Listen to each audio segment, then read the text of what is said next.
Welcome to Mastering Life's Adventures, an educational podcast about tapping into your true self, the soul, your soul, the substance of your life, to discover what life's ups and downs are really about, and how to have a greater sense of purpose, peace, joy, and fulfillment. I am Dr. Judith Holder, your host, coach, psychologist, fellow seeker who enjoys diving into the connections between spirituality, psychology, wellness, and your everyday life's adventures. All preparing and polishing you like the facets of a magnificent diamond to be your best self. If you're craving more from your life, you are in the right place. Come, let's journey together and transforming what you know into who you really are. Mastering Life's Adventures begins now. Hi, I'm back to talk about an area that I think is vital and important, and that is creating boundaries with love. Many times we may think about, yes, I need to tell that person, stop doing that, but we don't. Or the person gets so close to us that we feel uncomfortable, but we still have the conversation with them. Or we find that a person is pushing their point on us. Instead of saying, I don't think I agree with that, we just appease and allow their point, making it appear that what they're saying is okay, when it actually isn't. We don't realize that boundaries are a powerful and transformative tool for the soul evolution, for your soul growth. Boundaries are not just about saying no to things, but there's a deeper aspect that I want to get into about boundaries. It is about being aware of your energetic energy, how you're feeling, who drains your energy, who uplifts your energy. I like using analogies to help bring it home a little bit more. We're moving into the springtime, so I thought about bloom, B-L-O-O-M.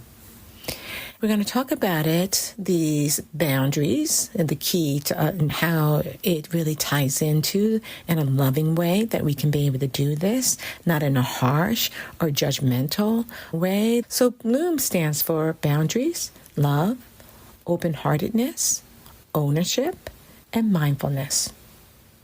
In order to stay in alignment with your values that are important to you and that honors your soul.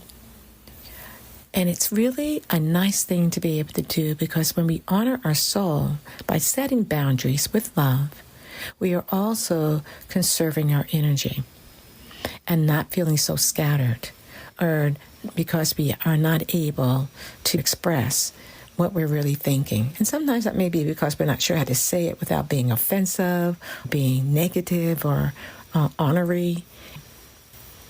So I want to talk about this acronym of boundaries, and truly a key to soul progress. Let's go over some key elements to boundaries. The first thing I want to talk about in this BLOOM acronym is boundaries. And think of boundaries as protecting your energy. It really is the foundation to understanding what is acceptable for you and what isn't. It's about protecting the energetic force field that you have around you. It's about protecting your time and your space so that you're not feeling as if you can't give forth your best self because you're feeling attacked or drained. You're not on your game. You're not on your spiritual game. Without boundaries, you're creating a risk to your inner peace and harmony and being centered, and for other people to know how to interpret who you are and what's important to you. If we're always quiet in our boundaries and people don't know, that really is offensive. So you shouldn't be swearing, because that's very disrespectful. Some people will stand up for you and tell you that. Boundarylessness can lead to burnout, resentment, low-grade anger, frustration, and a loss of a sense of direction, of which way should I turn, because I'm trying to please everyone. I never give enough attention to what's important to me. what is it that I need to do in the now? Because we're so much in trying to not hurt someone else's feelings by letting them know that they've crossed a boundary. But when we set clear limits, people do understand where we're coming from, what is important to us, why we want to move in a particular direction because we're expressing ourselves. Then that's on the right path to you truly honoring your soul. That's a little about boundaries and protecting your energetic self, your energy, that you have internally and the harmony that you want to maintain in your engagement in interpersonal relationships, be it at work or at home. Now, the next is love. And that is about approaching boundaries with compassion. We know it's important for people to know where we're coming from, but sometimes we have to realize the energy by which we are creating or acknowledging the boundaries that are around us. It is from a standpoint of love. It's a loving concern. You don't want to be harsh or rigid in your perspective of something and just say no just because I said no, or mean-spirited. All these ways are not necessarily honoring your soul, which is soul sensitivity and the soul's awareness that boundaries, yes, need to be communicated, but there also needs to be a loving aspect to that. And when you know that what you're saying is from the energy of love and honoring what love means to you, we can love someone, but we can also be firm. We can love someone, but we can also let them know the behavior that they engaged in was not helpful at work, at home, in your friendships, whatever it may be. It's the tone we say that in. If we're saying it from a perspective of harmony, the tone is harmonious but firm, and we're clear, then we're moving in the right direction because we're trying to emulate grace and provide an understanding to the person about what our needs are and what we're requesting or asking of them. Or we're asking them to let us know what they need of us. If they're continually berating you or creating more inharmony in the conversations, then you can still, in a loving way, say, can we stop for a minute? Can we hold up? I just want to make sure I'm understanding the point you're making. Because sometimes what happens in challenging types of conversations, which we're feeling that the boundaries are being crossed, is we're finding the person, or we may not be clear about what we're wanting from this particular person or what we're wanting from the conversation. We end up being quiet, not saying very much, or finding ourselves shutting down because the person is overly aggressive in their conversation with us. We just want to get out of there as quickly as we can. But it was an opportunity for you and your soul to say, how can I say this, what I need to say in a loving way, but in a way that's clear and that sets a boundary and a limit. For example, when there's an argument that's continuously going on, I notice that this is upsetting to you, it's upsetting to me. So can we take a few minutes and do something else? If I'm going to run to the bathroom, or if we need to just be quiet for a minute and get centered, can we then begin to have the conversation again from a standpoint of we want to hear each other's perspective. We want to listen to what you have to say, and I hope you would want to listen to what I have to say. Sometimes we need to de-escalate the argument or take a break and come back at a later time, especially if you're in a relationship that is endearing to you. And that gets into the next quality about in bloom, and that is open-heartedness.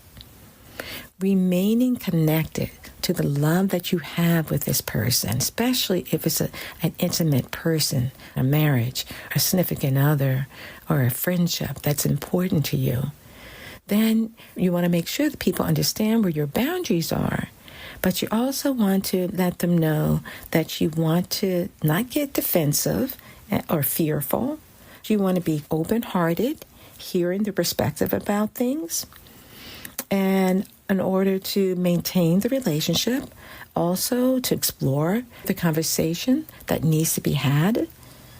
Boundaries don't mean closing yourself off. What it does mean is that you have the courage to not only love yourself by setting boundaries, but also love other individuals and staying open-hearted to their perspective by asking them questions, by being curious, by willing to maintain your composure and your peace as you're hearing the conversation to take place, and asking your inner self, that soul self, is there anything I need to say here? Is there something I need to ask to bring clarity? That allows you actually asking yourself those questions, not to ratchet up your emotions and get defensive and get angry and get annoyed. But your goal is to remain connected, to remain open-hearted, to hear the person's perspective. Allow a point of compassion, because sometimes people don't say things right. And so it may push a button within you, but what was the general intent of what they were trying to say? We don't always have the right words by which we want to say something. If you're walking a spiritual path, you're aware of that, and then you show compassion to a person to realize they probably didn't say that in the best way because it's getting me annoyed, but I am not going down the annoyed path. But instead, I'm just going to breathe. How can I maintain an open heart, be compassionate, knowing that the person may be using words that are triggering or uncomfortable for you? Instead, you may help by saying, I think what I'm hearing you saying is this. They may say, yes, I am trying to say that. Then you move forward in the conversation. Ultimately, maintain an open heart by making sure we understand.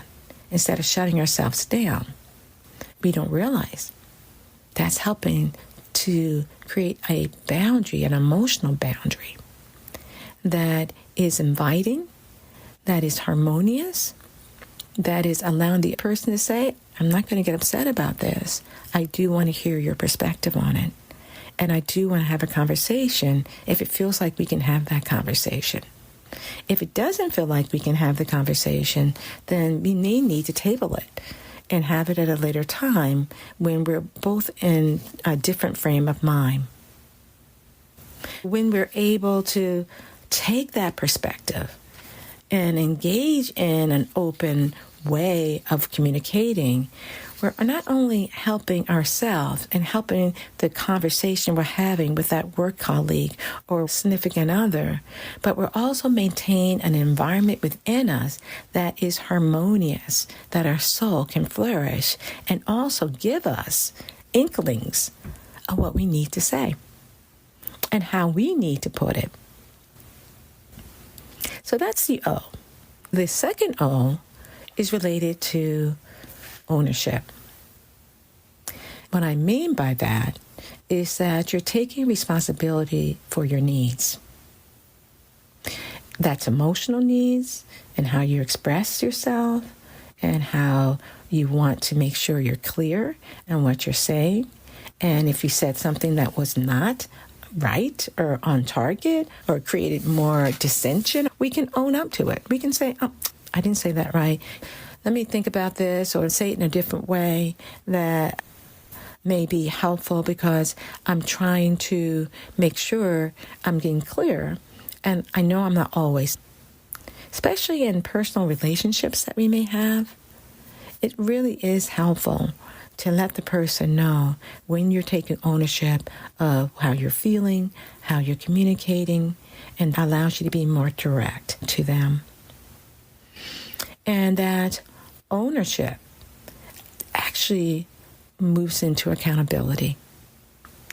That accountability allows people to understand where you don't have to cross the boundary of me and saying, well, you didn't understand, or you shut me down, or you didn't listen, or you said it in a way that was really personal and painful.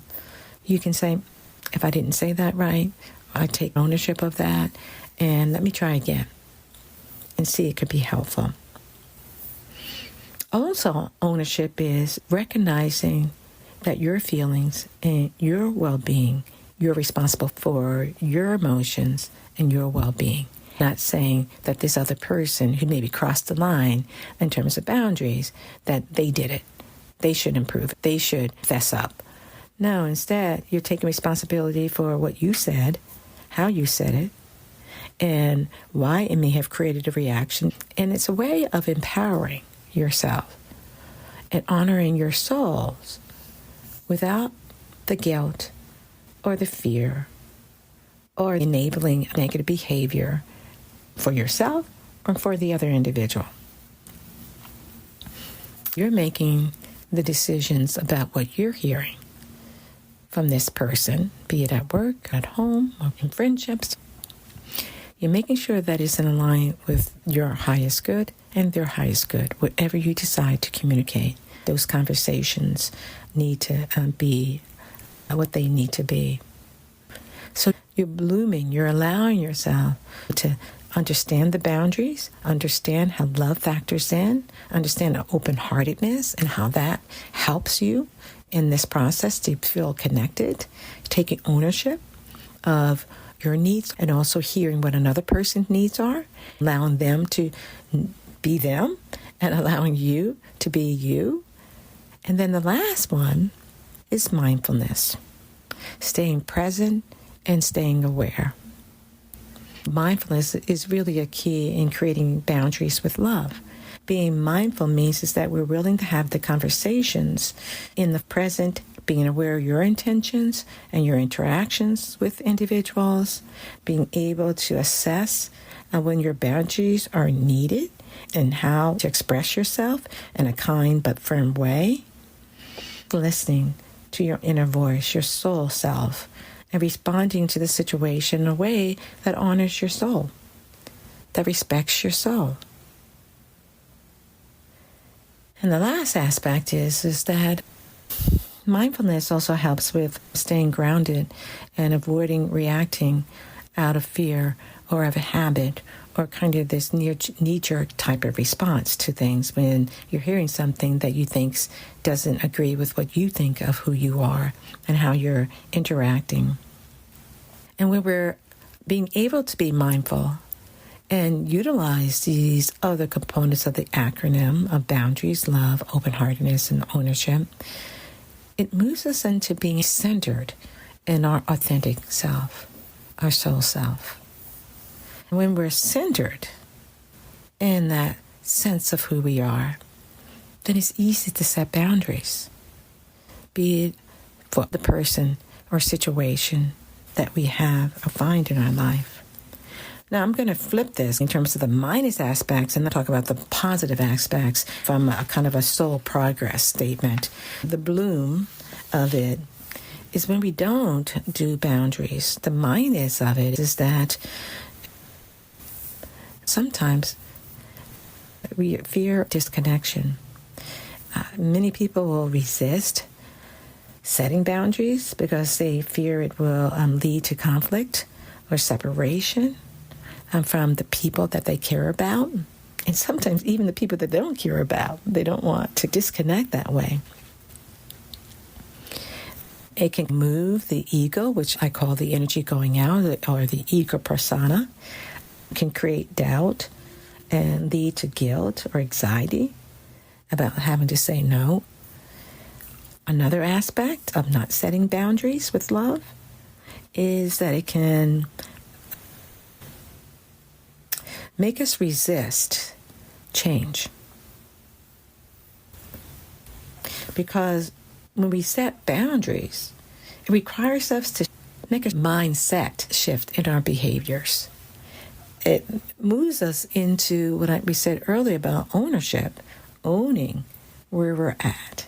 If we don't want to own where we're at, how we feel, or what we think, then there's resistance. And where there's resistance means we get into more passivity and sharing what we need to share because we're overly concerned about how the other person's going to take it, as opposed to being more concerned about how do I set the boundaries with love.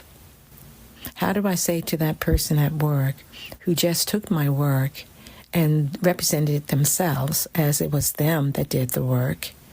And I could either say nothing, do nothing, may not even see it as a boundary issue, but it is. Or maybe I need to say something, and then how do I say it? How do I tune to my inner self, my soul self, and say, what should I say here? What should I do here?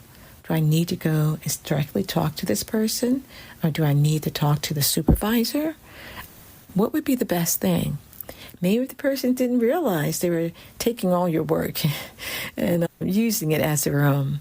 Or maybe that's something they're used to. You don't know. And that's where we have to have the courage to be able to say, what do I need to do here? Ask your inner self and see what your inner self is saying you need to do. Because we can be in this resistance mode.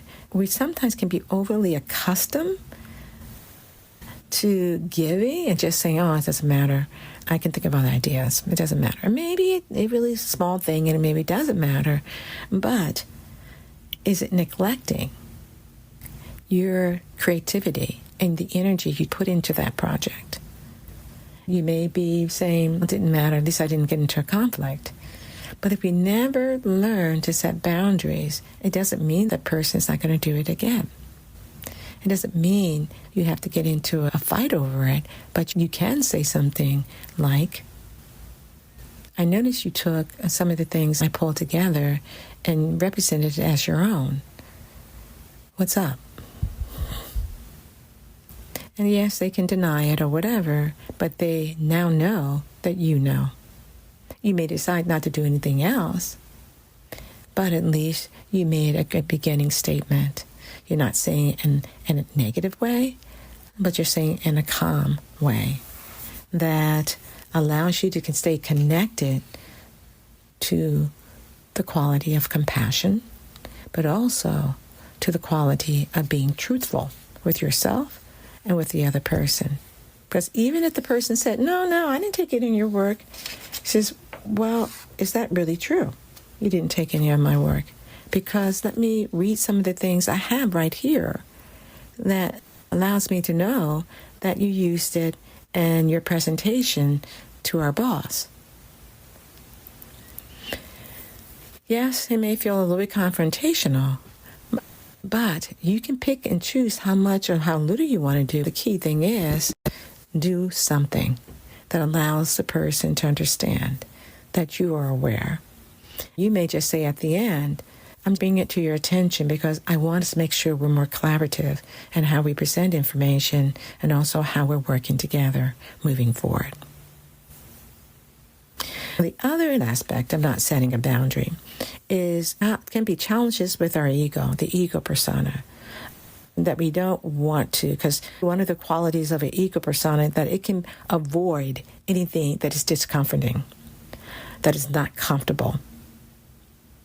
And to set boundaries means that you have to get comfortable with being uncomfortable, which I tell my coaching clients, that we have to get comfortable with being uncomfortable. And we have to put aside that by not doing anything that you don't want, or doing something would appear that you're selfish. That's far from the truth. And especially, it may go against an old pattern that you might have of people pleasing. If it's going against that pattern or habit and you don't want to appear selfish or in a negative light, then you are trying to avoid, basically what it boils down to. You are trying to avoid having that conversation that I talked about just a few minutes ago. Now, so those are the negative things. And those negative things do pull the soul down. It weighs the soul down because the soul wants to flourish. The soul wants to grow. The soul wants us to be able to have inner peace. So let's talk about the pluses now. Nurturing our own soul through creating boundaries with love.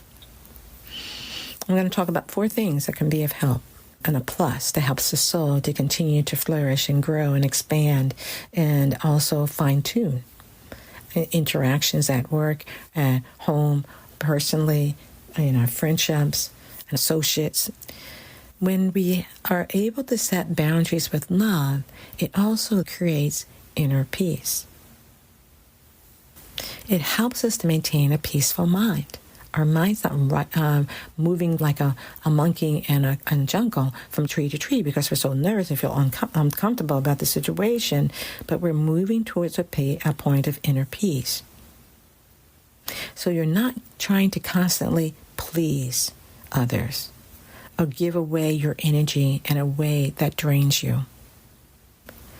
We can also get into just talking because we're uncomfortable about the situation, or we may be silent, and in the process of being silent about something, we're boiling inside. We're feeling very frustrated, but no one would know it. But we know it because we feel it. We notice it. That's happening. So when we are able to create these boundaries with love, it grows us. Because boundaries create space for personal growth. It protects our energy, it frees up our time because we're not worrying about what has taken place. We're focused on our own upliftment, values, and spiritual development and direction that we're moving in. It helps us to grow, evolve at our own pace when we're setting boundaries with love. Now, the third one, you may not think about this, but it does create deeper connections. When we're creating a healthy boundaries, mentally, emotionally, physically, spiritually even, you build more authentic, meaningful relationships. What are important to me, what isn't important to me in my relationships. And it also establishes greater respect because you're clear in your communication and your needs, which allows for genuine relationships that honor both parties, that honor, be it at work, be it at home, in the friendships, as I've said. So it helps people to know, I am wanting to hear you. I want you to hear me, but I also want you to know that there's certain behaviors that are not appropriate, that I cannot allow to go on if we're going to continue to have a conversation. Now, the last one about creating boundaries with love that I want to share, it aligns with your soul purpose.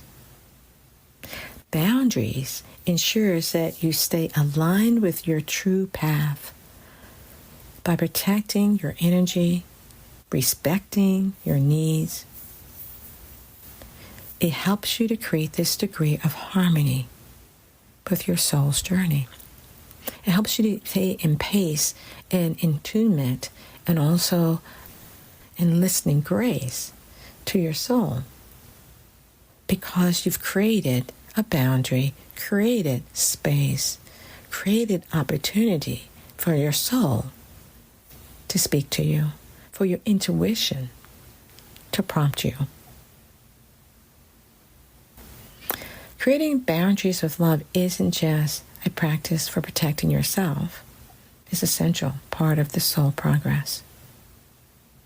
And when you can embrace this acronym, and that's why I'm coded as BLOOM, 5 letters, to think about how am I doing this in my interactions that are more challenging, as well as sometimes when interactions are not very challenging, but we have a pushy person in our family or a pushy person with some of our friendships, we can still create boundaries in those situations as well.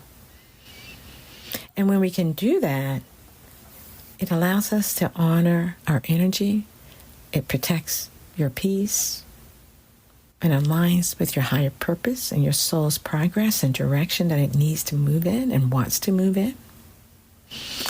By just protecting your space, you're nourishing your soul's growth, which allows you to be so much more authentic, so much more real, so much more in harmony with your soul, your Christ itself, your I am presence, of who you truly are. So think about it. Bye for now. Thank you for joining me for this episode on Mastering Life's Adventures, being your best self through soul evolution. If you have enjoyed what you've heard today, I would be delighted if you would share this episode with others, leave a thumbs up, and subscribe to my Mastering Life's Adventures podcast. Look forward to your joining the next episode. Please leave any comments or suggestions you might have below. Bye for now.